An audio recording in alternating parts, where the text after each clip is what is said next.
How you all doing? Just want to apologise first of all on how long it's been since I've made the last video. As some of you will probably know, I am quite heavily involved in some of the demonstrating and the protesting we have down in Bournemouth, so it's sometimes hard to find a balance and working out and justifying where to spend the time and what's more important. And yeah, without going into detail, sometimes the things that are happening in the now and the present do warrant a bit more effort and time put into them. So it's trying to find that balance, and I can only apologise sincerely, but you are not on here for that. And I know for me personally, my getaway is looking into all this stuff and finding out our true history. So yeah, let's get stuck in.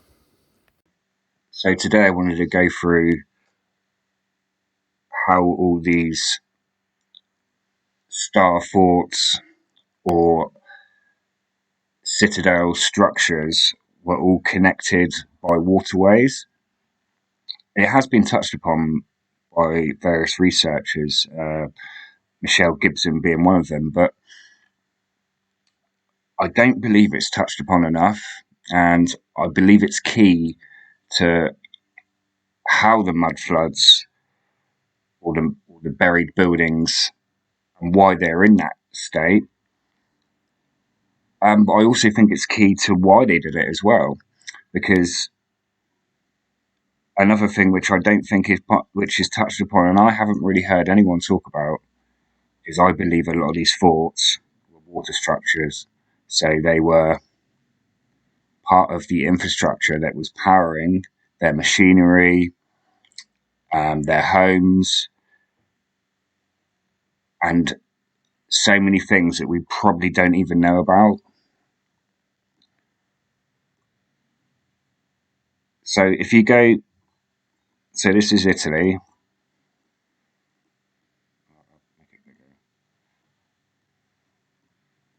So if you look at all, these are all waterways.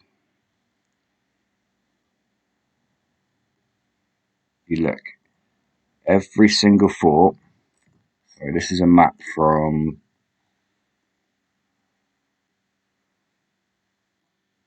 so it's between 1632 and 1712. Oh, sorry, 1706. Sorry.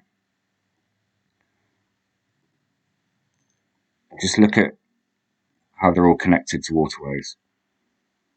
Every single city, fort,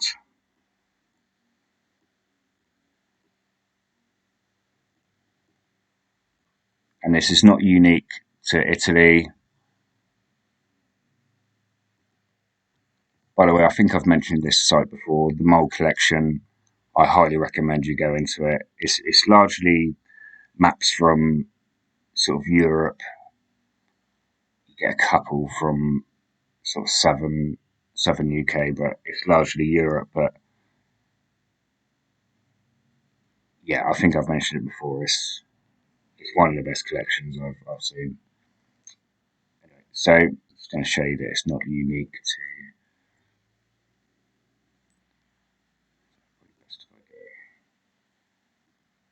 So if you go up to Netherlands,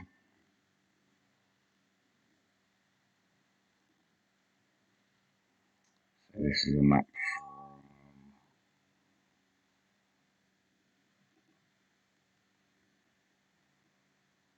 1706, supposedly. Some of these maps, you can tell have been blocked. This one, not this one in particular, but so yeah. Again, all the big forts, and look at all the. It's like it's just normal. All these boats coming down, and this was just their way of travelling.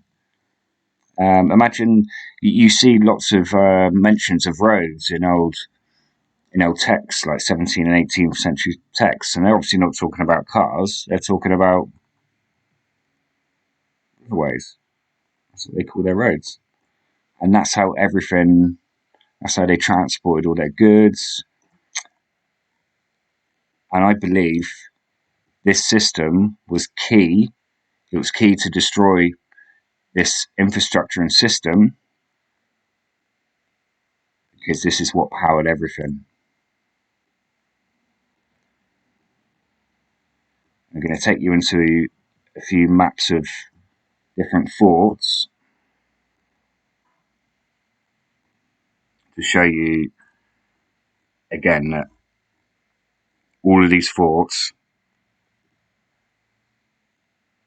they were originally built for water purposes. There's nothing to do with military. I mean, the official story is they were built for military purposes, but if you were building something for military purposes quickly, for strategic purposes, you would not build something this elaborate. These were originally built as structures for water.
So if we look at the official line, a bastion fort, or Trace Italiane, is a fortification in a style that evolved from early modern period of gunpowder, when a cannon came to dominate the battlefield. It was first seen in the mid-15th century in Italy. Some types, especially when combined with ravelins and other outworks, resembled related star forts of the same era. I've just scrolled down, it will give you a few examples.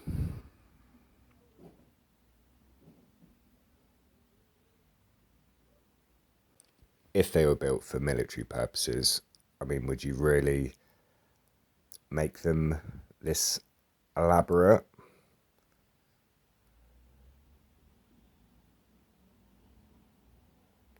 I mean, the work that has gone into these, it would take decades, if not centuries, for some of this.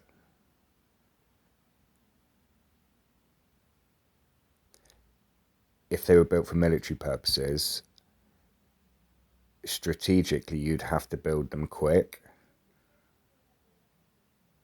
Would you really be building stuff like this? You got threat of an invasion, and you think, oh, I'll spend decades where it will probably get destroyed in the meantime. These structures were there for a long, long time. I mean, most of these maps date from the 16th and 17th century. You see there's various places across Europe. Some of these place names have changed slightly.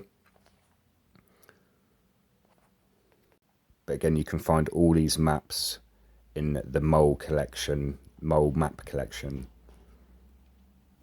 So I'm not sure if you noticed, but what all these structures and maps and places do have in common is you'll have water all around them. You'll have moats. They're connected to rivers or streams. Every single one. And if you look at 99% of all these cities now, all that water is gone. Have a look at some of these places yourself. And then I think this is key to why you see all the mud flood, half buried type buildings. This is just a stroll along Weymouth Esplanade near where I live. There's evidence all over the place. But this is in every single town, city across the world, where everything, all the structures, do seem to have been a level lower at one point. And could the way the water and the infrastructure in the so-called forts were laid out, and I've got a theory on the forts which I will touch upon later, but could this explain the half-buried buildings? I'm going to use Portsmouth as an example because I've been there and it is probably the last surviving evidence we have here in the UK. But here we've got a line of what they have you believe are forts, or the official narrative. It's definitely got the most surviving evidence in the UK by a mile. That last structure stroke fort that I showed you did have a moat around it, but it's not as easy to see as this one. So I'm just scrolling into Fort Brockhurst.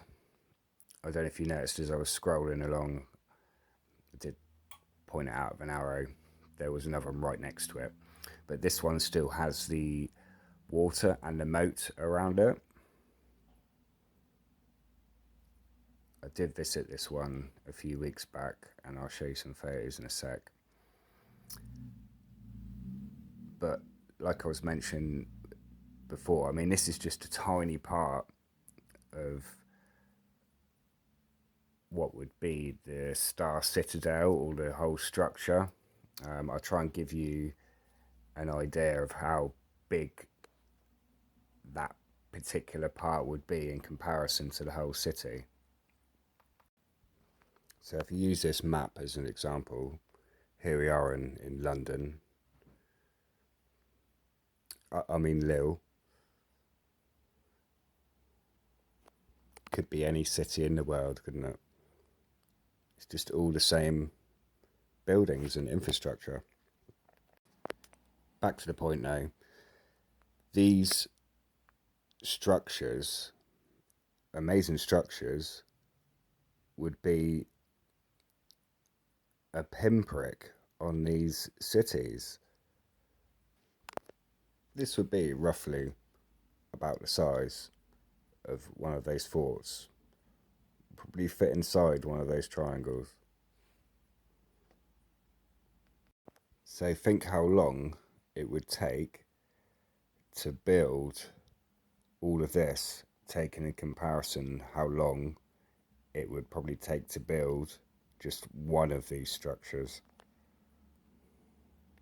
And were they originally for military purposes, or was it for something else? So this is Fort Brockhurst in the Portsmouth area that I visited a while back.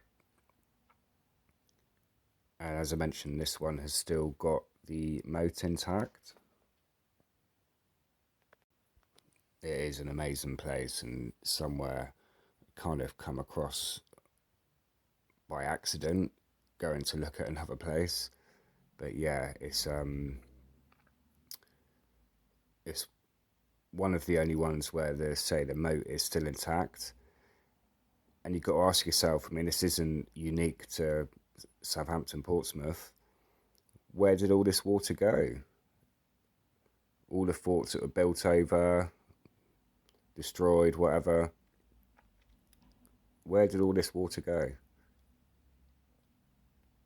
Because as I say, if you look at the majority of these forts, the water's not there anymore.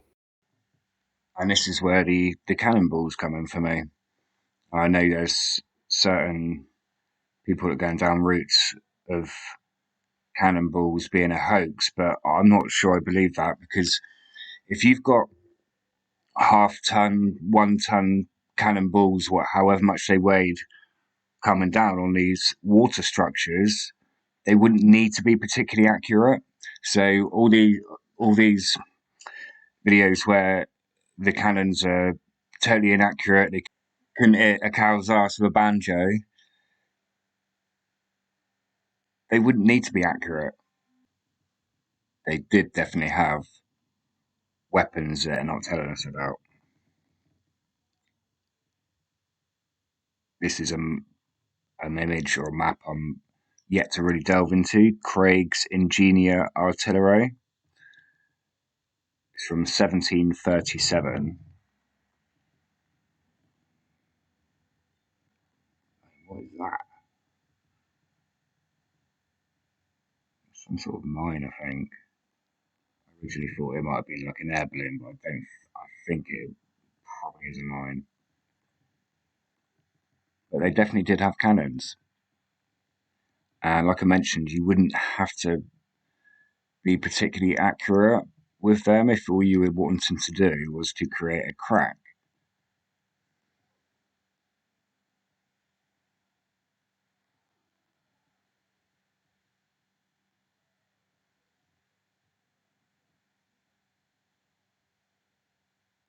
It's fascinating, this map. Again, I think it's in the Mill collection.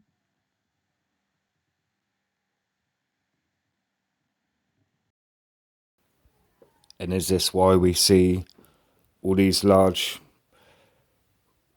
balls everywhere? We all know how wood and metal can fossilize and turn into stone, and who's to say that some of these weren't made out of stone originally? Maybe they run out of metal. You just don't know, do you? But I'm certain this explains all the balls everywhere, because you wouldn't need to be accurate with the cannonballs. You just fire them en masse. Here's some more drawings, and you can tell that then they don't look like they're even built for accuracy. It's just literally to shoot up, and then they obviously just come down. And if water's involved, all you'd need to do is create a crack. You don't really need to totally destroy stuff, do you? And this maybe is what they saw as the infrastructure's weakness.